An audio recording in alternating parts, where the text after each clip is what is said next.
Unit 3 in the syllabus is financial markets.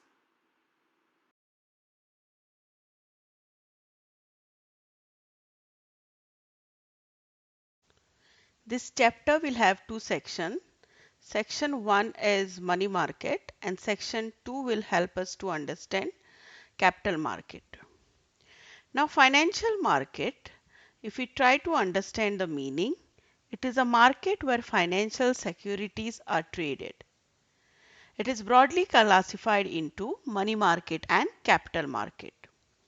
The money market of financial sector deals with borrowing and lending of short-term, high-quality debt securities with a maturity of 1 year or less. Whereas capital market refers to an institutional arrangement for borrowing and lending for long-term purposes.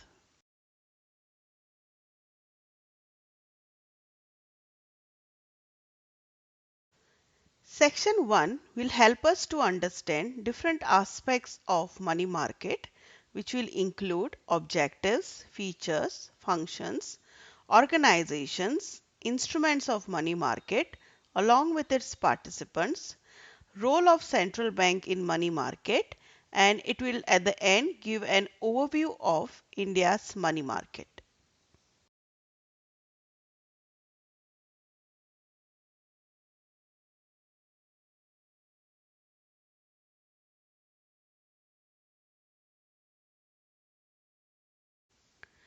Now, as we know, money market is a market which deals with short-term instruments or short-term investment for a period of 1 year or less.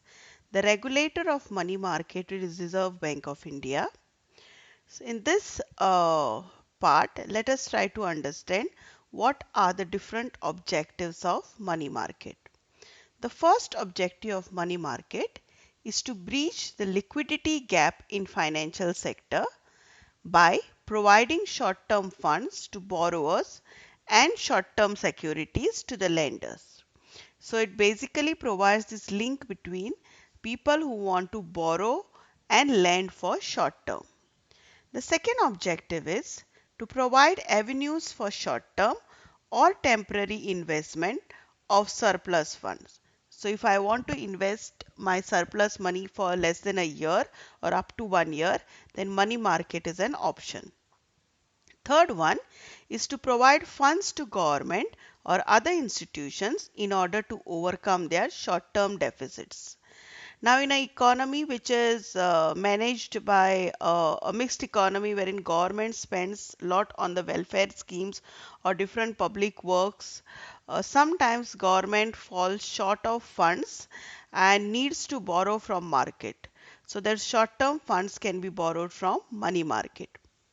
Fourth objective is to enable the Reserve Bank of India to implement its monetary policy, thereby influencing and regulating liquidity in the market.